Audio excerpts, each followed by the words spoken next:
All right. Good morning, everyone, and welcome to the Social Workers Confronting Racial Injustice Conference.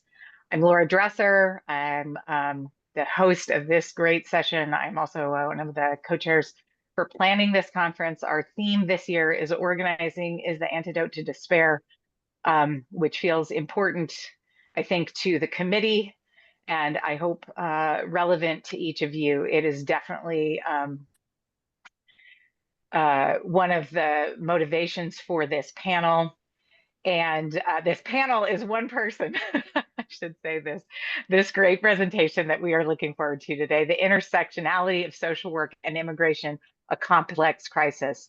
Fabiola Hamdan will be sharing with us. There's a few things I'd like to cover before we get started with the content first. On the land that we are on behalf of the Planning Committee for the Social Workers Confronting Racial Injustice Conference, I ask you to join me in acknowledging that the University of Wisconsin-Madison campus resides within the sacred homeland of the Ho-Chunk people, a place they call Tejope, or Four Lakes. We respectfully recognize the inherent sovereignty of the Ho-Chunk people and the other 11 First Nations of Wisconsin. Whether you are watching this from the land of these 12 First Nations or you are more distant, we encourage you to learn about the history of the land you are on. As social workers, we have a duty to look critically at the role our profession has played in the attempted cultural genocide and destruction of Indigenous families, as was the aim of boarding schools. This conference aims to bring clarity about the past, but also seeks to challenge and inspire us all into action in our work in communities to support Indigenous rights and racial equity. This presentation is being recorded and will be available on our conference website soon. And a few Zoom items that might be useful to you.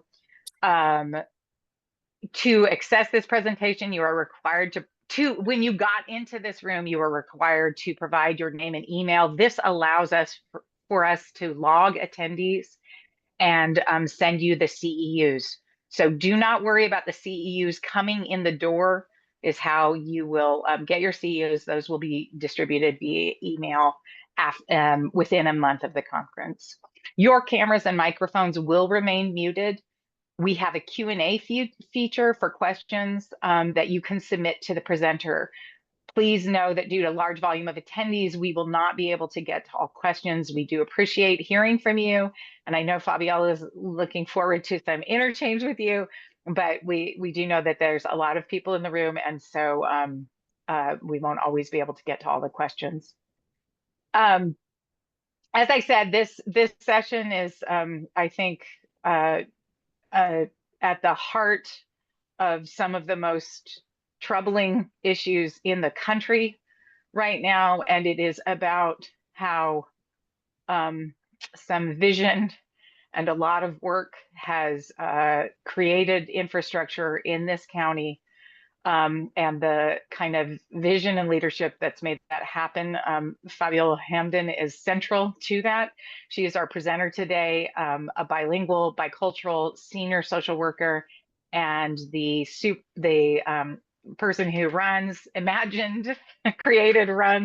our Immigration Affairs Unit in Dane County Human Services. She also, we're all proud because she has a master's degree in social work from the University of Wisconsin-Madison. I'm so delighted that she can be here in these weeks, in these intense weeks when I know so many demands are coming from the immigrant community and so many needs. So Fabiola, without further ado, thank you so much for being here.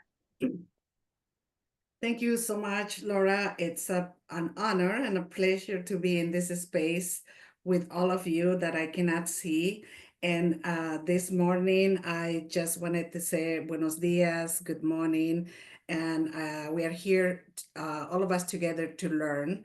A few things I have to tell you, I'm not a professional presenter, so bear with me.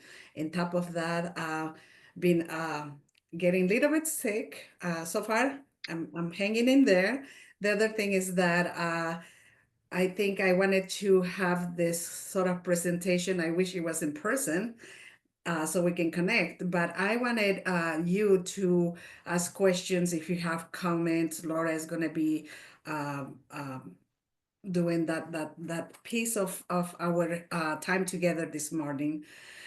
So with that, the other thing I wanted to disclose is that I am not representing the county in this presentation. Today, I'm just going to share with you my experience as a social worker in the immigration world now and how complex is I'm finding out and learning with many of you probably the intersectionality of social work and immigration. So hopefully this is our first conversation, but I think, we have a long way to go and we're going to learn together. Before I start the slide or the presentation, I just wanted to tell you that I am from originally from La Paz, Bolivia. I immigrated to this country about 36 plus years ago, and I had to no, not I had to come. I immigrated because my mother had a very serious health problem. She had a brain tumor, and it is a long story cut short. She ended up going to have many surgeries, chemo, and all of that. And that's why my father, my younger brother and sister decided to be with mom and move and live in this beautiful Madison that we consider home. So I met a wonderful guy from Jordan, and then we got married. We have two kids, Malik and Nabil, 25 and 21. So those are my, I always tell them they are my life. So, and after that, I graduated with my master's degree from the School of Social Work. Go Badgers, if you're there. So proud that I end up working in the town that I love, and my family is with me. Um, so I think today I wanted, like I said, just share my experience working as a social worker in the immigration world, and please ask questions as we go. I don't want this to be a formal presentation, and I said again, if this was a person, I'm really would like to connect with people. So with that, let's start the presentation. Next slide. All right. So, okay. There So we go. here, um, why is it important to discuss this topic, especially for social workers and service providers that are doing this work? When I was starting to do this presentation, I said, why do we do this? And I wanted to kind of review this social work core values.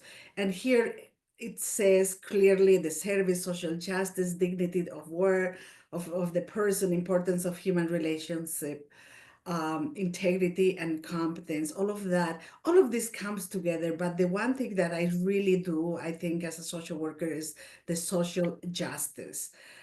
Social justice is not an easy task. If you do social justice, you politics are going to come with it, and it's hard to walk away. I'm going to do social justice, and I'm not going to be political. And in all these years I find out that to be super hard. As social workers, many of you in the call probably are social workers. Our really primary goal is to help people in need and to address social problems, right? uh, Given that today's social problems, we're going to talk about immigration and some of the experience I have on that. Social workers, we always are pursuing social change. Super hard to do. How are you going to do social change?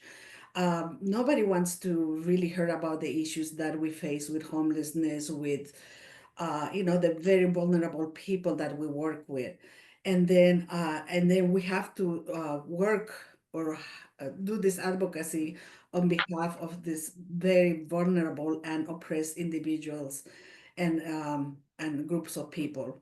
So really important for us to review that and really kind of wanted to share what's going on right now with me and the staff, my staff, and many of you out there that are serving people. Since the office is called Immigration Affairs, I'm going to explain later on what we do, but I think currently many professionals, like I said, in the helping profession, find it hard and painful to do this job. My experience since last November has been non-stop worried about what's going to happen, not knowing, working in the unknown in the immigration world. We have an immigration system, broken immigration system in this country that affects so many people.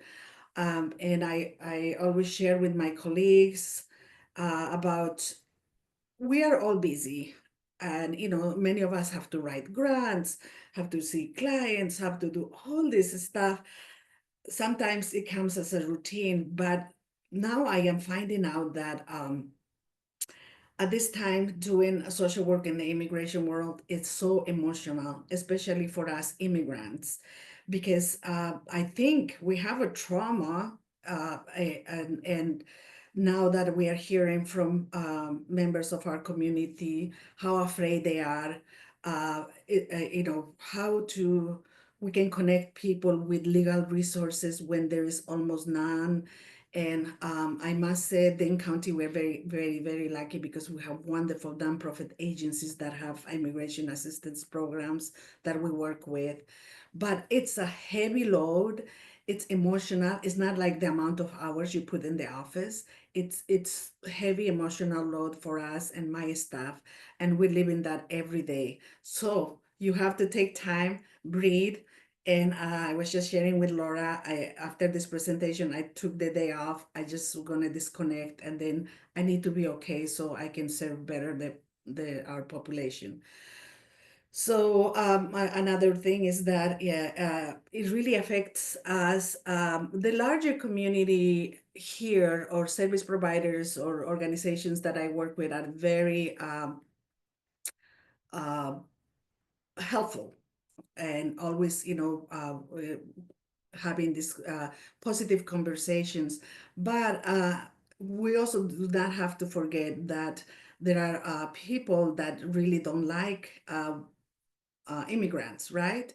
I put it in a very or hate the immigrant population, and I have to say that maybe this is because people really don't know much about this community, but when we have this administration really saying super negative things about the this negative rhetoric of immigrant populations,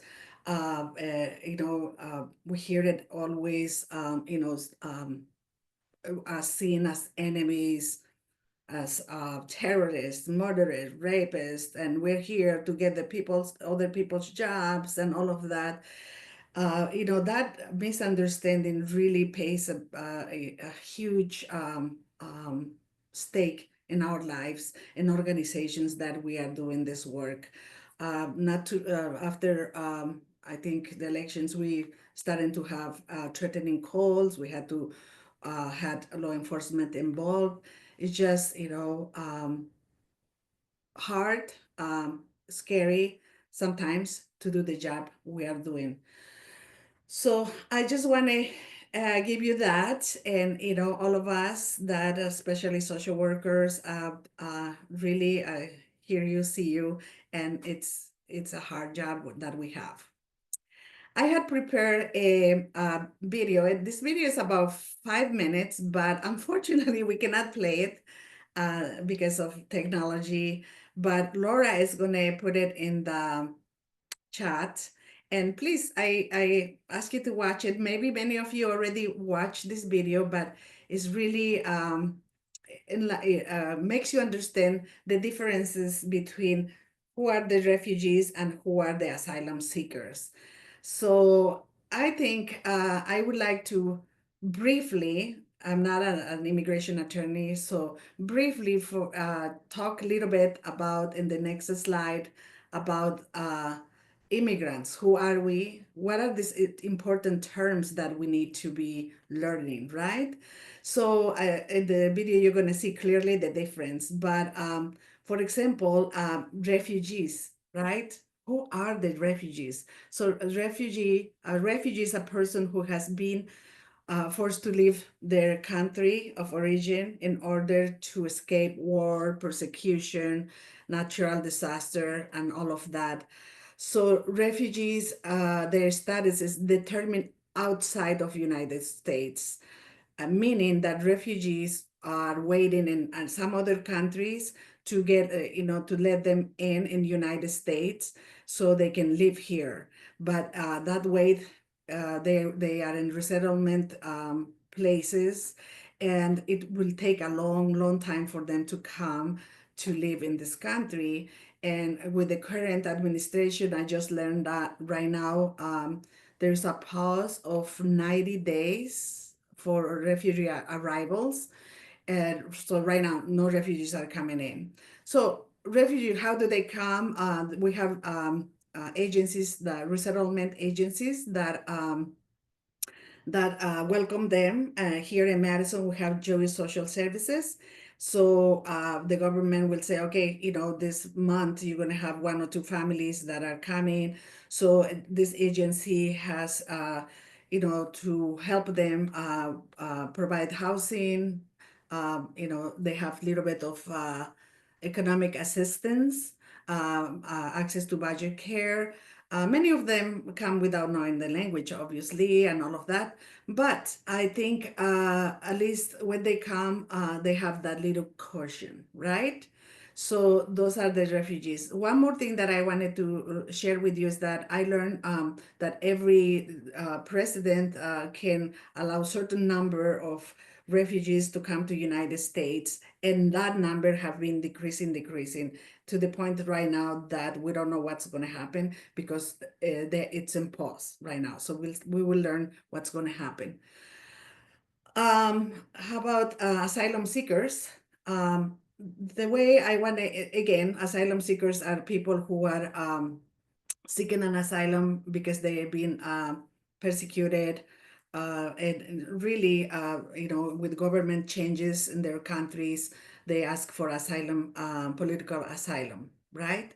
But the way I remember this, so asylum seekers are knocking at the door of United States. Hey, let me in. I have whatever, issues or fears that you have. So then the government in the borders, you probably saw on TV like those lines of people waiting to get an appointment, and then they have the appointment, they have to do the fear test. So they have to really see, okay, this person, if this person goes back to the X country, it's going to be persecuted and all of that.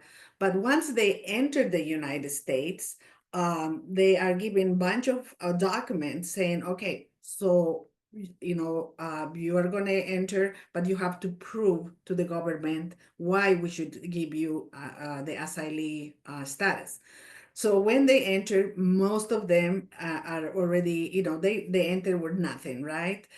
So asylum seekers do not have the caution that I talk about refugees saying, they have to find housing and a sponsor, families sometimes with kids. We are seeing that, and you probably, I mean, if you in the news is always, what are we going to do with these asylum seekers? They are here. Some states or cities are, provide a little bit of assistance and all of that. But basically, when they arrive, they have 1 year to, sorry, to apply for asylum. Okay, the application is in English, and 12 pages or something. And our office always advises them to do to ask for legal assistance. So because we were seeing huge amounts of asylum, we didn't know what was, this happened about a couple years ago. When we saw a lot of people coming to our office, we were like, we don't know how to help you. So we work with wonderful immigration attorneys. Our office is starting to collaborate with them and doing asylum orientations. That's when I learned that you have 1 year to apply for asylum, and then once your application is in, then you have 150 days. Wait 150 days and apply for a work permit. Then your work permit comes, and that's great because now you can work and you can provide for your family, so on and so forth. But the road to asylum is painful, it's lengthy, because the check-ins that you have to do here in Wisconsin is in Milwaukee, right? So if you're just live to another country, how are you going to go to Milwaukee? Where is Milwaukee? So with that, we work with the Dane Sanctuary Coalition with wonderful volunteers. We provide rides to their appointments as much as we can. We cannot do it for everybody. And the courts are in Chicago. I don't know about you, but I cannot drive in Chicago, or yeah, maybe Milwaukee too. But they have to go to the court. If they don't go to the courts, then they can put them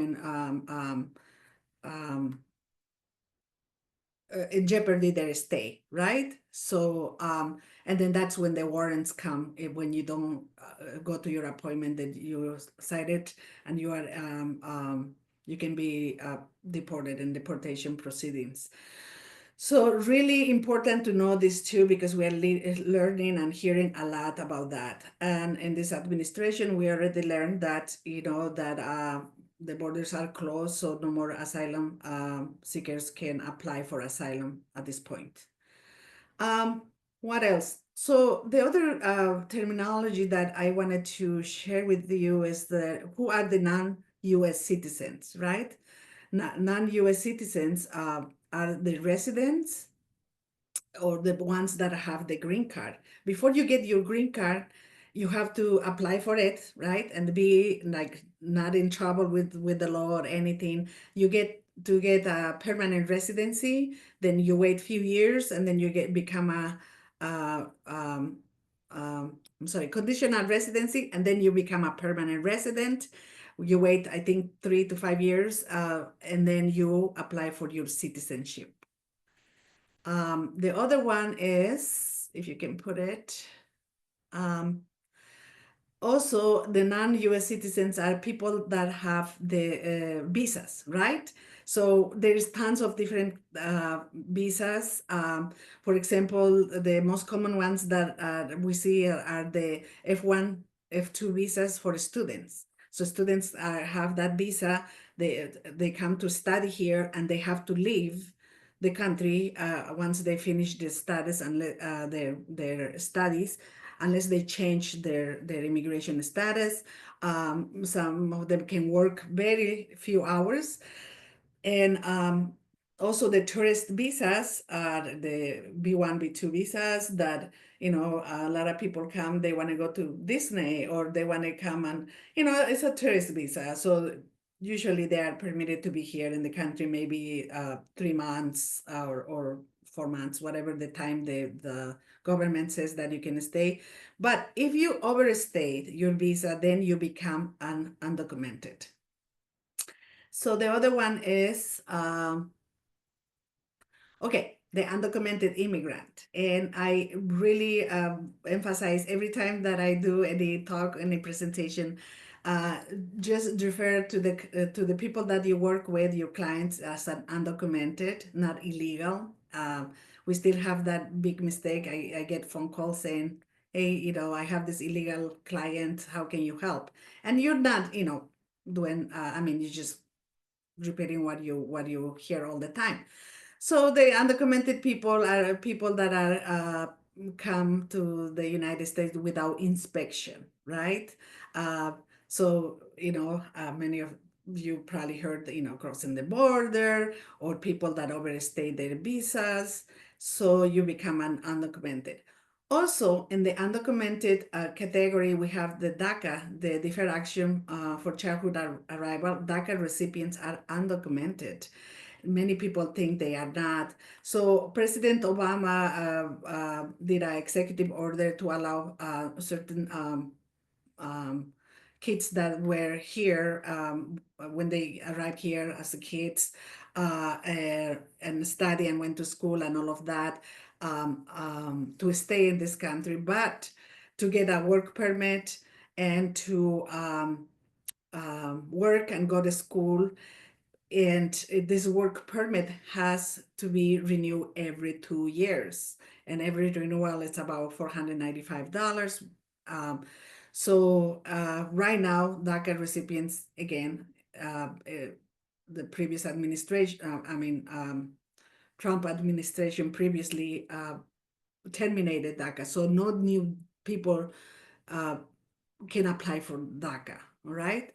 So now the ones that have DACA status have to renew their DACA every 2 years. And, we heard that United States has more than 11.5 million undocumented people living here. All right, what else do we have, Laura? The next one is U.S. citizen, right? Who is a U.S. citizen? Persons that were born in United States, or persons that, born here in Wisconsin or Puerto Rico. These are U.S. citizens. Now, we also have naturalized citizens. I don't know if you can put that slide. Okay, so the other U.S. citizens are also persons born in to a U.S. citizen. Let's say I'm in the army and I'm in Germany and then I have a kid, so my kid is going to be a U.S. citizen. So that's the person born to a U.S. citizen become a U.S. citizen. And then the naturalized citizen, that will be somebody like me. So it took me about 9 years to become a U.S. citizen. I had to be a temporary resident, permanent resident, apply for U.S. citizen, pass the exam. So and I'm a naturalized citizen, and I have the right to vote. So this is kind of briefly, I'm not an immigration attorney, but briefly to kind of explain a little bit the most common important terms that we have. Laura, I see you.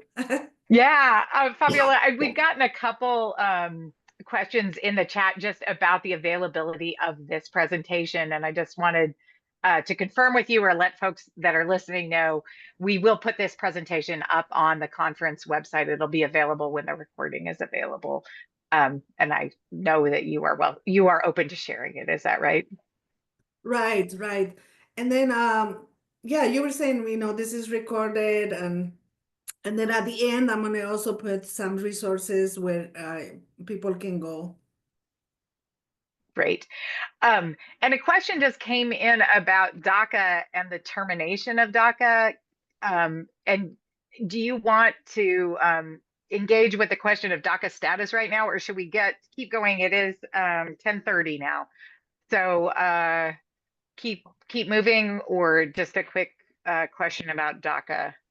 So Do you want to take that? I can say just very briefly, again, the DACA Deferred Action for Childhood Arrival was terminated in 2012 with an executive order allowing certain, that was previous administration terminated that. And I think, yeah, I can talk to the person, explain a little bit more in depth.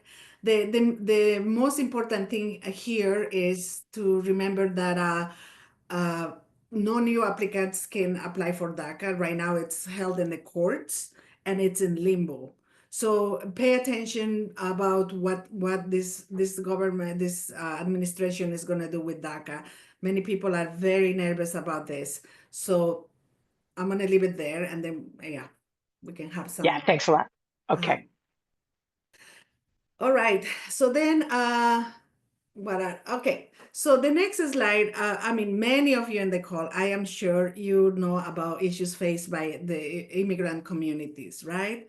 We have I don't want to preach to the choir, but especially for undocumented folks, right? There are no access to public assistance like housing or Section 8 or medical, food share. Many people, especially newcomers, are unaware of the United States laws and rules, and sometimes they get in trouble. Undocumented people, not access to driver's license or IDs. That's huge because that really you have to drive, right? To go to take your kids to the school.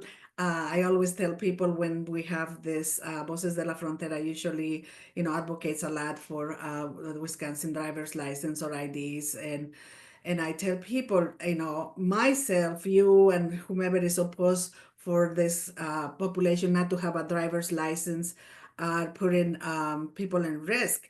If I am a mom, I have kids, I need to drive to go to work, or my kid gets sick, I'm gonna drive. I don't care if I have driver's license or not to the hospital and all of that. So all of us are commuting in the same streets, and yeah, so really important for us to advocate for that.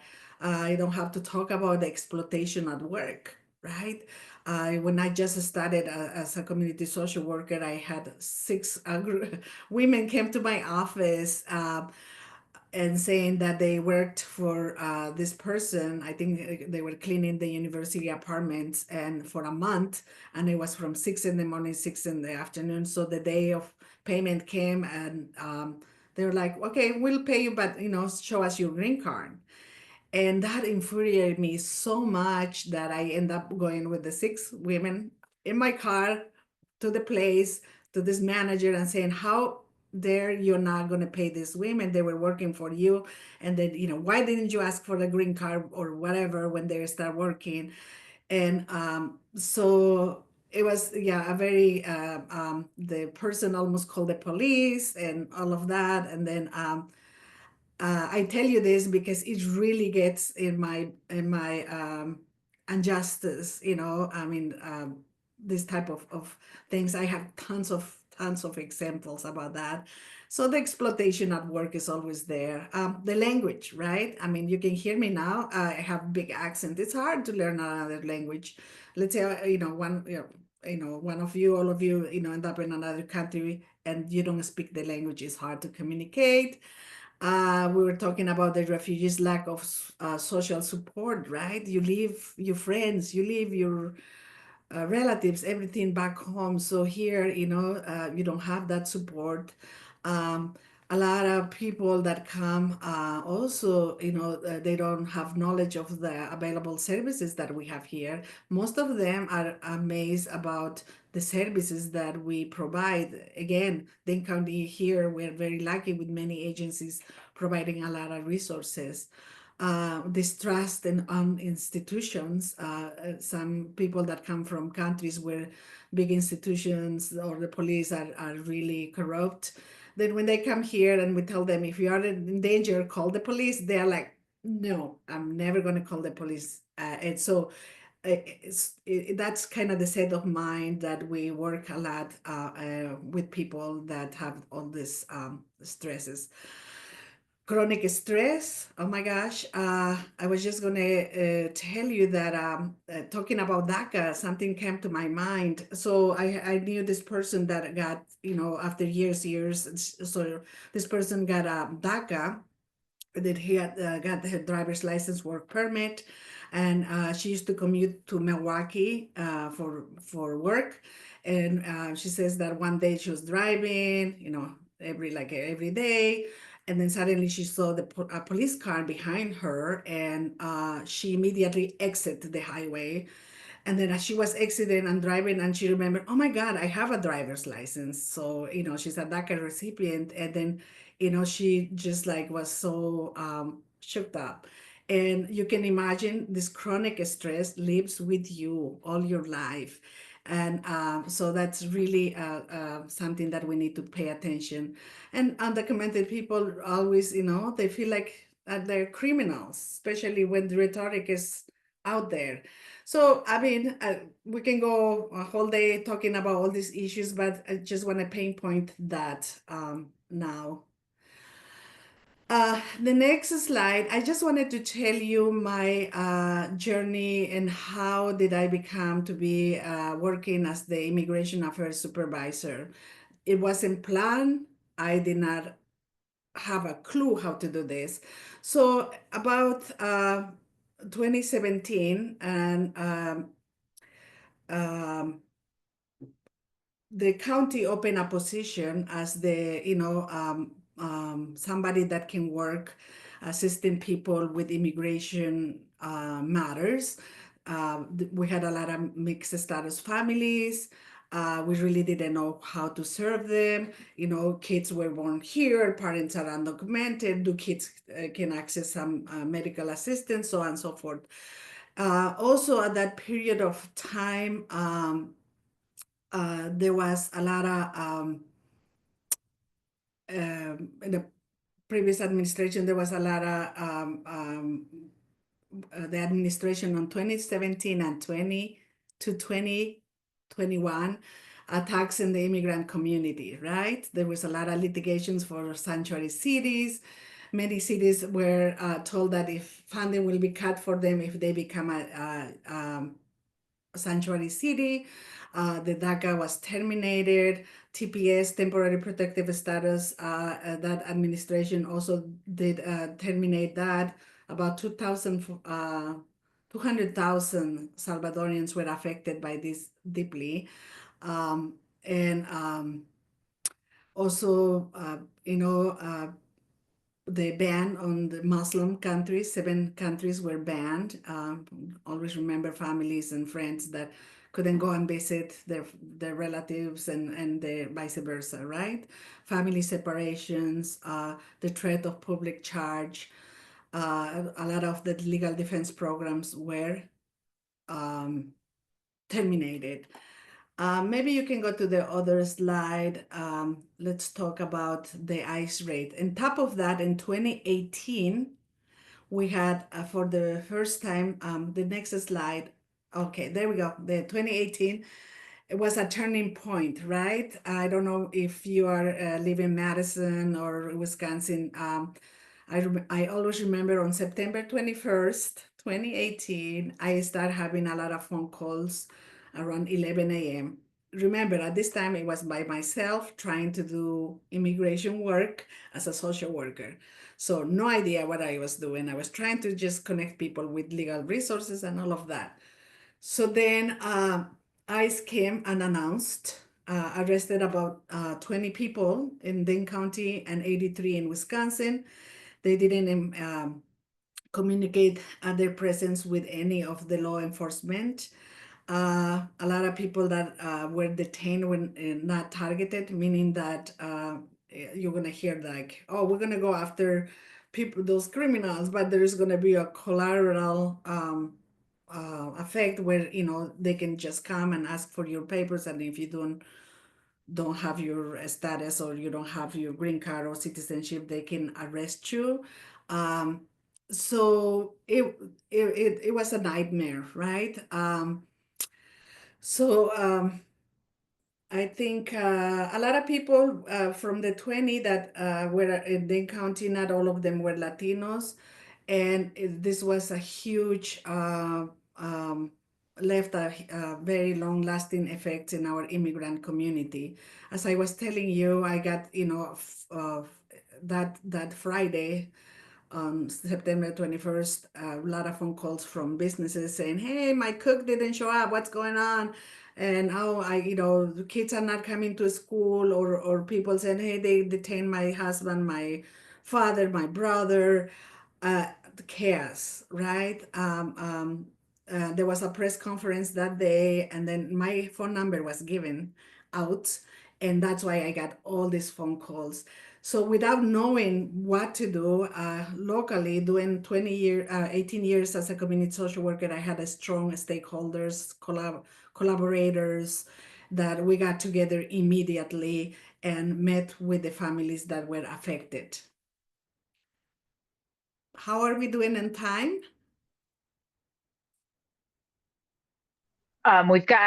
It's 20 minutes till 11, so we've got 35 minutes left. Oh, okay. All right. So a lot of chaos, right? That happened. I think really that was an eye opening from a local government, from my department, where really it was time for us to really take this seriously and do something about it. That's when I asked to have more social workers. I asked to have a budget so we can serve our community better. Currently, I have two amazing bicultural, bilingual social workers. I have a one social services specialist, and this year we're going to hire one more social worker. So we are, and myself. So we have established the Immigration Affairs Office in Dane County. We're still government, but it is a unique program. And as I tell you, wasn't planned. We didn't have a model to follow. So we are learning as we go. And I'm gonna explain a little bit better what my office does. But the key lessons from that experience was, I think, it was for us to listen and be present and see what was going on. I was saying the collaboration with various stakeholders, immigration attorneys, key collaboration there, law enforcement, schools, and all of that. And then also right away creating emergency plans for families.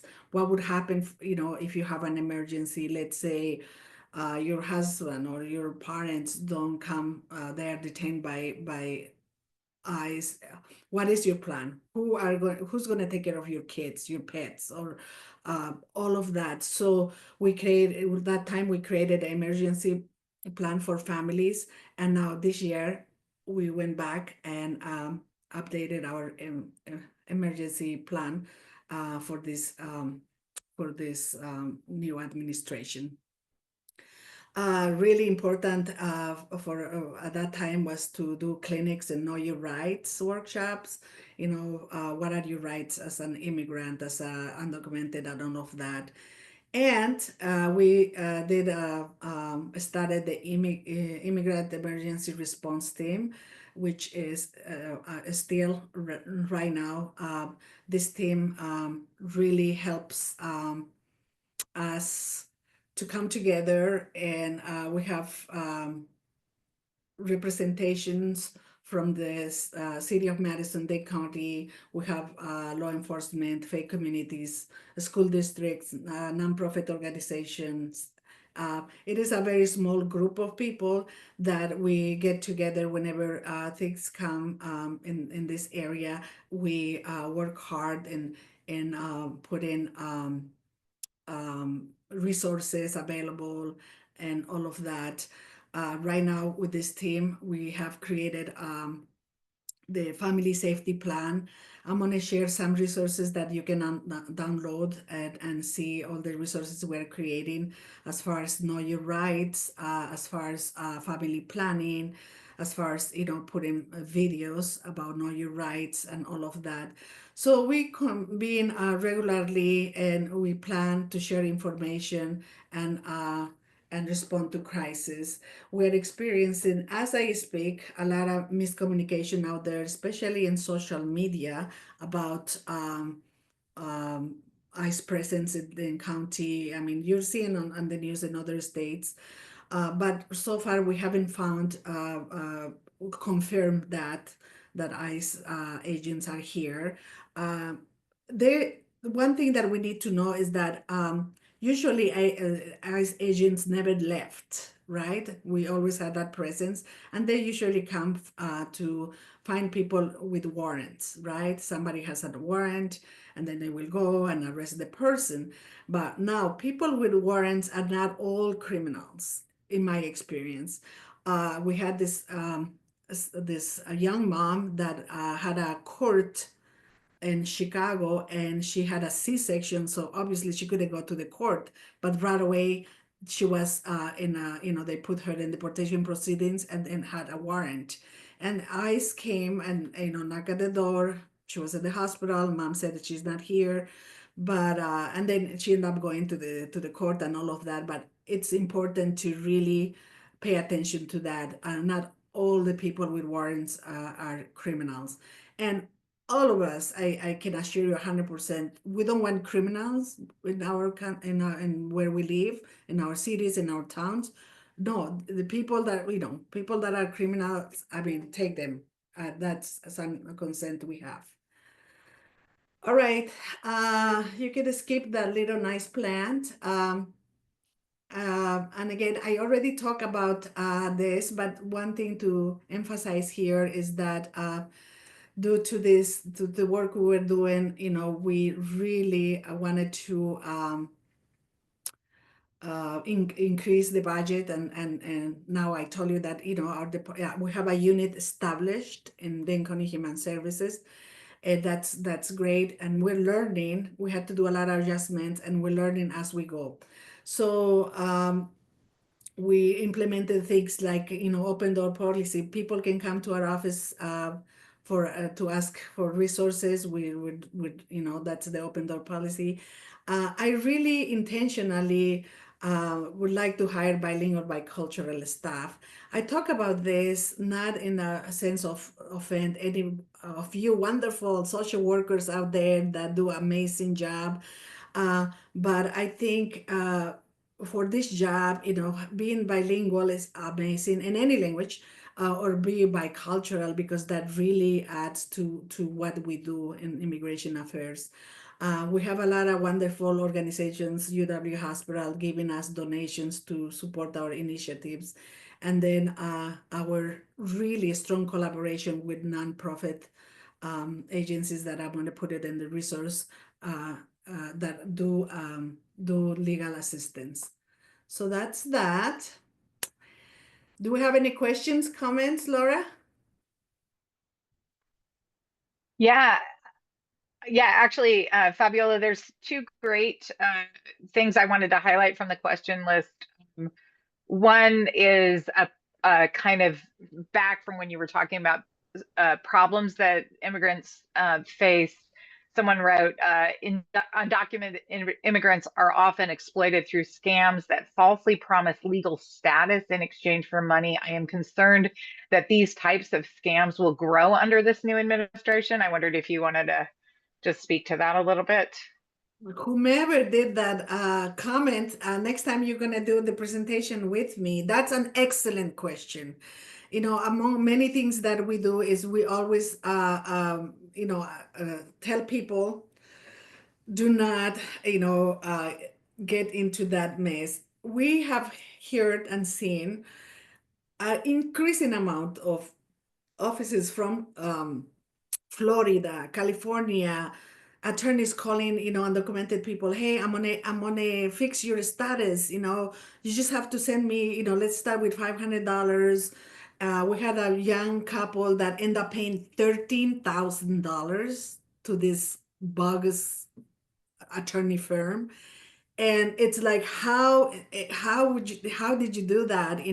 People are desperate, and then they ask, they can do whatever to get their legal status fixed. So I think one thing also that I wanted to say is that anybody can apply for anything as an immigration. Okay, so before you apply to whatever, asylum, whatever, you need to consult with an immigration attorney, because these companies, these people that are doing these scams, they're like, okay, I'm going to apply for asylum. I mean, they can put the application, and then they send the application, and obviously it's wrong, and maybe this person is not going to qualify for anything. And then, so usually USCIS sends saying, hey, we got your application. So people are like, wow, my status is, going well. But that's not true. That's just telling USCIS, here I am, here's my address, and then you have no solution for that. Excellent question. That's something that we do all the time. We tell people, do not trust these organizations that are out there trying to scam your money. Excellent.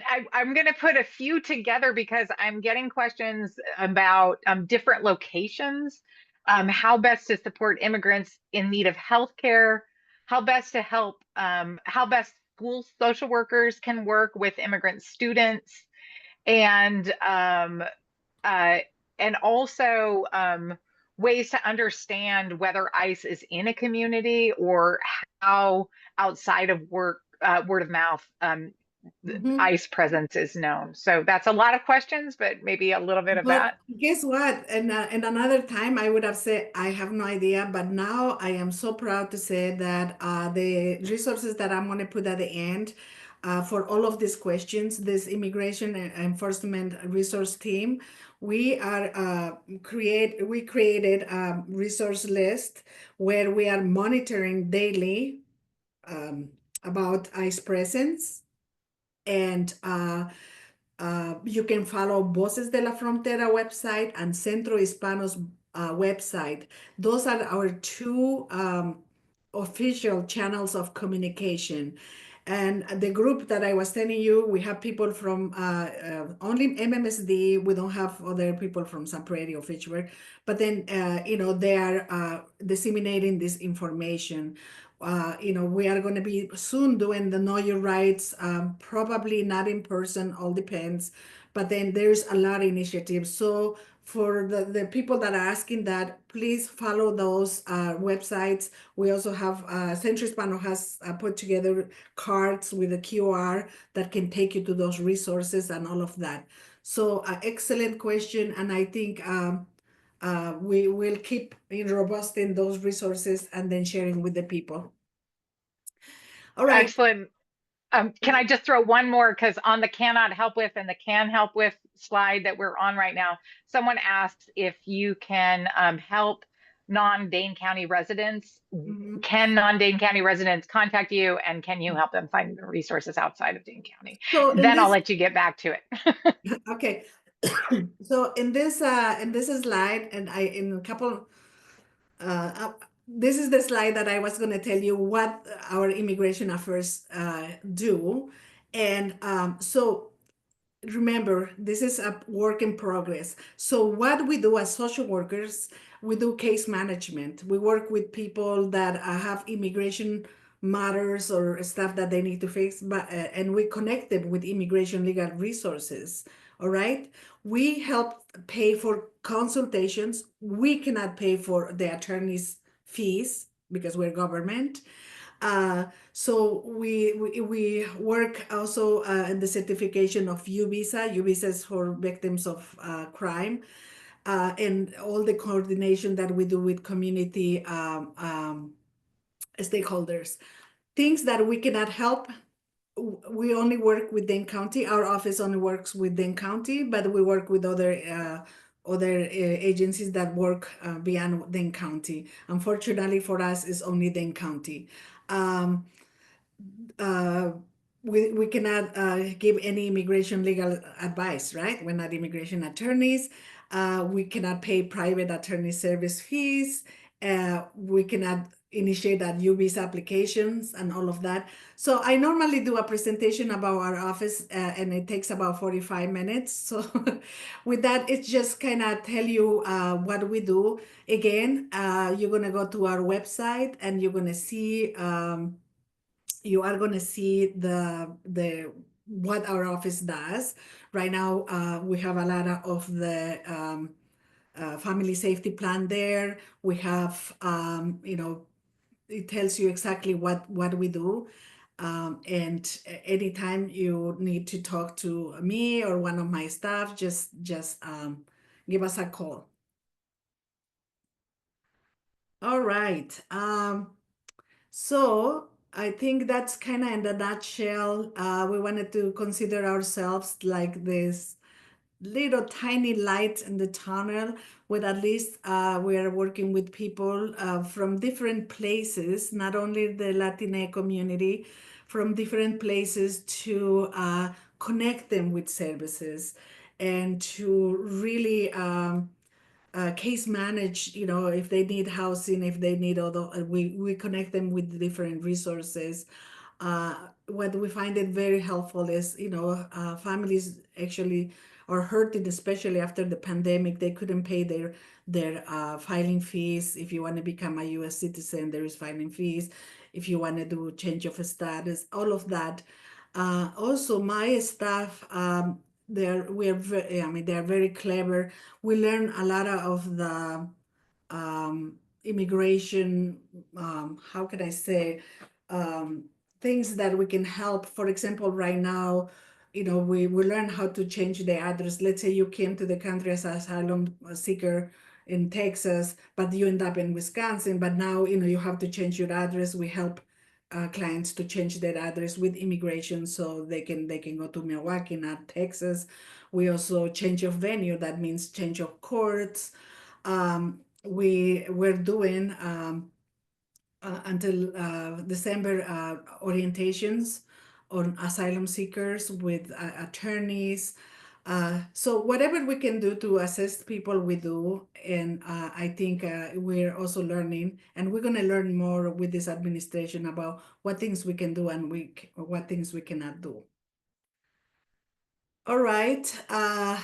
The next, how to move forward, right? I think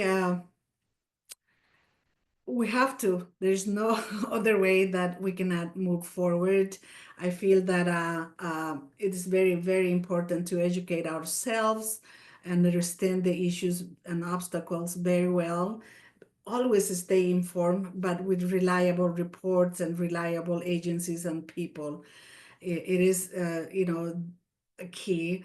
The other thing that I put there is advocacy, right? We can advocate.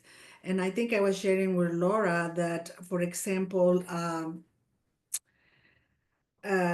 when we, connect with your senators, relatives, representatives, relatives, it's sometimes they may listen more to you than to me.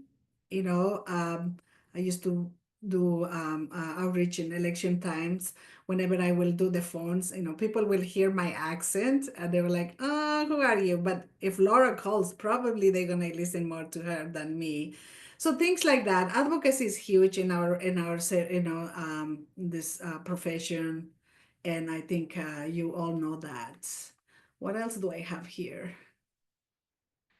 Action taken. I think, as I was saying, join groups, organizations like Voces de la Frontera, Dreamer Centro Hispano, La Sub, social worker groups to really this work cannot be done alone or by one agency. I think it is important wherever you are, start reaching out to these agencies and see how we can work together.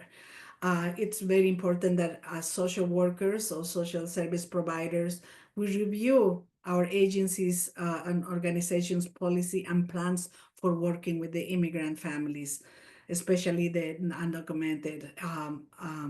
I always used to question, like, what are we doing about language access? Do we have this? How can we, improve this? And how can I assist with my skills to what you're doing? Very, very important to have that wherever you are, not only in Dane County. And here I did put group discussion. We're not going to have time to discuss this, but I would like for you to really think hard and with your organization or yourselves, how can social workers effectively assess and address the multifaceted issues based in our client faced by our clients? What strategies can organizations implement to foster collaboration and resource sharing among agencies? Very, very important. How can we advocate for systematic change that support a more integrated approach to immigration and social services? So these questions are really intent for you to talk among yourselves, your agencies, and all of that. Laura. Fabiola, I think ending with these questions, I mean, obviously that you have worked on figuring out an answer to these questions for Dane County, and you have the resources. Again, we will share presentation so that the links will be available to everybody on this webinar and to the community later once up on the watch the conference website, and we'll direct you to those things. But then also, I think you've spent, well, your whole career, but especially since 2017, really answering this question for this community in a kind of integrating and attentive way. And so I think for folks who are not in Dane County, these might be some of the questions they start with. We did get some good questions in the chat. I wonder if you'd like to well, let me see. The final slides. Oh, no, we want to do do you want to do a couple questions and Sure, then go sure. to the Let's final do it. slide? I think we're Yeah, doing good in time, so let's, I know. You've let's done do an it. excellent job. All right, so here's I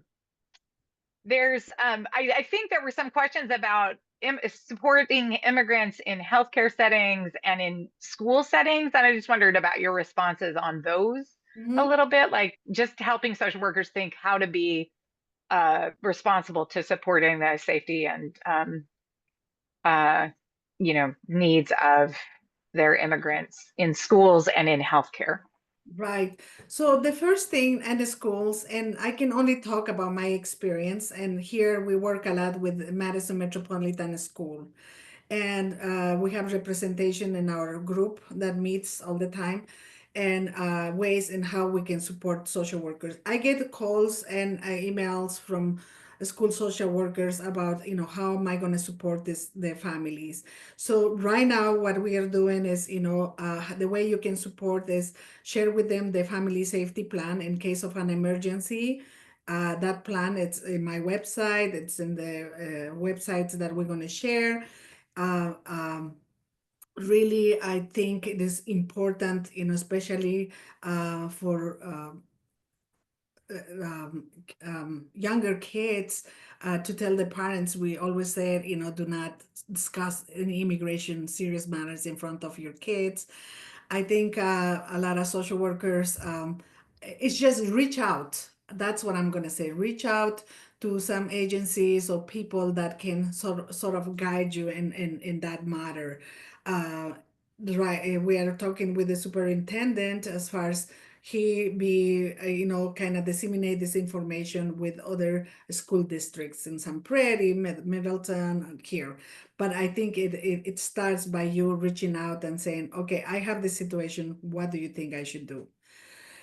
As far as healthcare, again, I mean, healthcare in this country, right? It's really hard. Even if you have insurance, you cannot access. I mean, you can access healthcare, but for the people that are uninsured, and again, I can only talk about Dane County. Here we have, it's you cannot find free healthcare, but we have, like a Wingra clinic. We have access that, we connect our clients with them, and they can do a sliding fees, and sometimes, I mean, money doesn't come in front, but I think that's preventive healthcare. We're very lucky in Dane County to have the Latino Healthcare Council that does a lot of outreach about preventing stuff, about diabetes, or, all of that.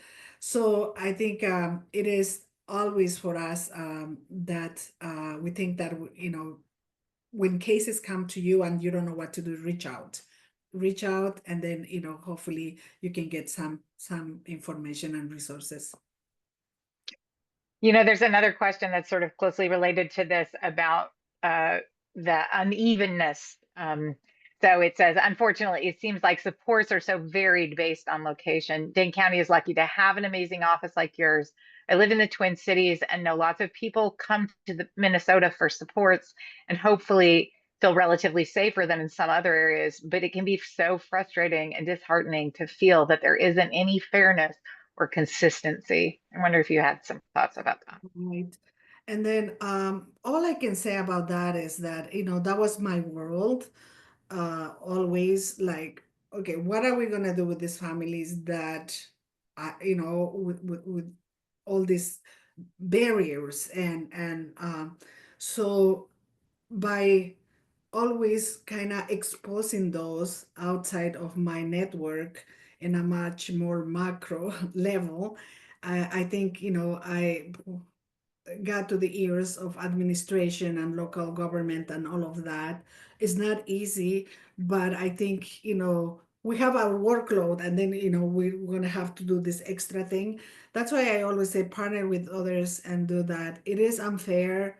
Even, in Dane County, like, we're very lucky to have a lot of things. However, legal services are very expensive. We don't have legal services that I can, there are some days, cases that like, what am I going to do? I cannot find an immigration attorney to send you and all of that. But yeah, it's easy for me to say, be creative, let's save the world. But I think step by step, always my lesson here is that I always reach out and I have wonderful people that I can count on. Yeah. Um, there's another question. You talked about employment, uh, the kind of taking advantage of workers, the breaking of laws.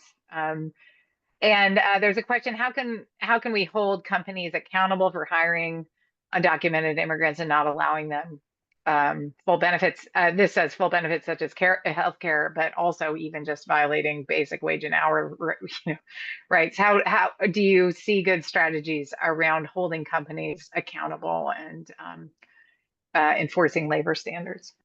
And that's super hard, right? And not to, keep talking about the county, but here we have the Workers' Rights Center where we can, send people there and then um, especially at this period of time, it's going to be even harder to get companies accountable for what they are doing. Uh, I mean, before when we didn't have the Workers' Rights Center, I will personally go to the employers or whatever and say, I'm going to expose you in the media and that you are doing this and that. But I don't advise you do that because you can get in trouble. I think it's the more seminars and meetings and things that we have, we always bring those things out. Whenever I am talking about, I mean, I know we have clients that are human trafficked. And if I'm meeting with law enforcement, I am like, okay, this is what's happening, how can you help? What can we do? And I think it's not easy. I don't have an answer for you. It's just like, keep doing what you're doing and advocating for them. Great. Thank you.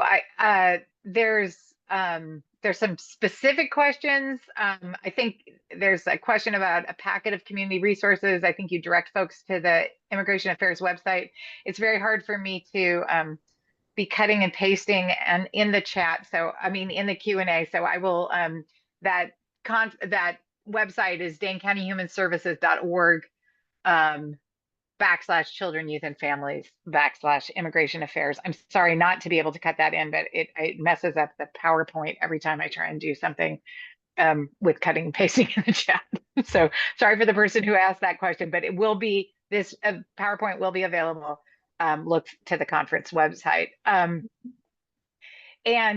one person made a suggestion about for school social workers that I thought might be, something people could do away from here. School social workers can see if their school has a policy that protects youth, if ICE is on campus, training for school personnel on what to do, et cetera.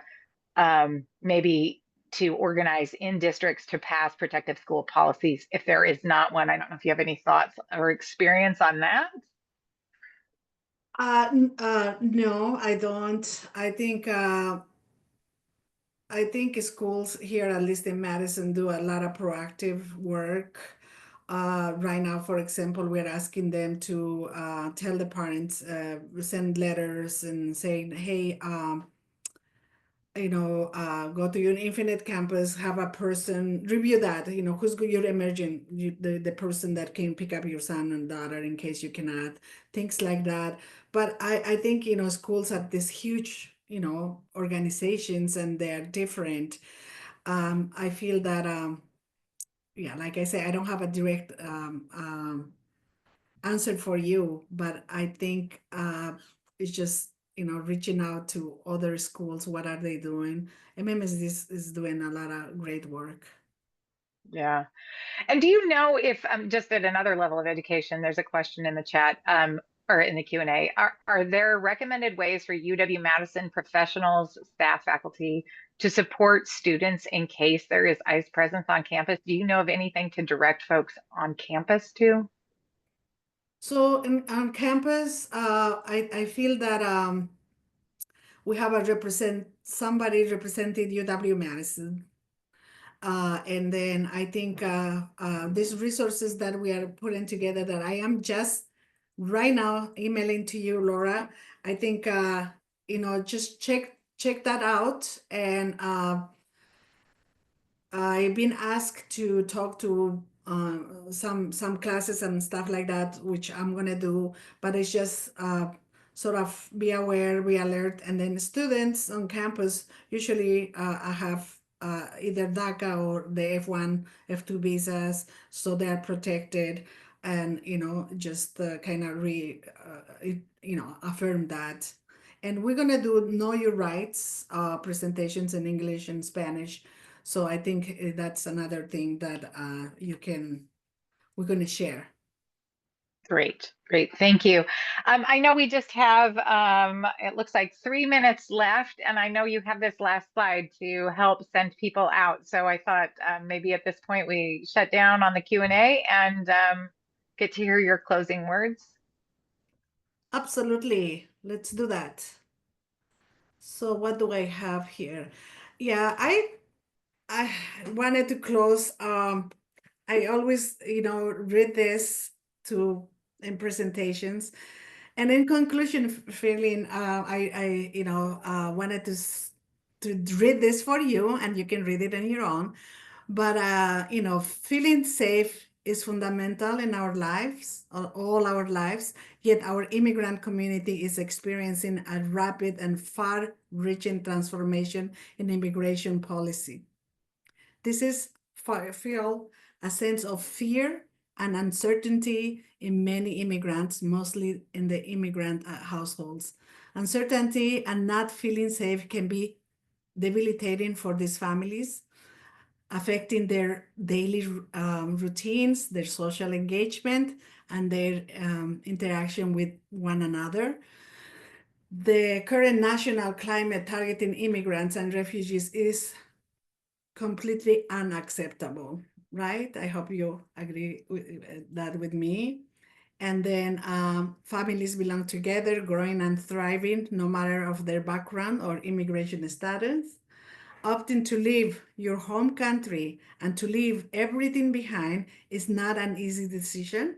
It is often the only one left to escape violence and turmoil. The chance to seek refuge where a family can thrive and contribute to America is not a crime. It is the foundation of this country and the American dream. So I want to leave you with those words. And also I wanted to share the resources that I put there together. And then I email you, Laura, some of the other resources there.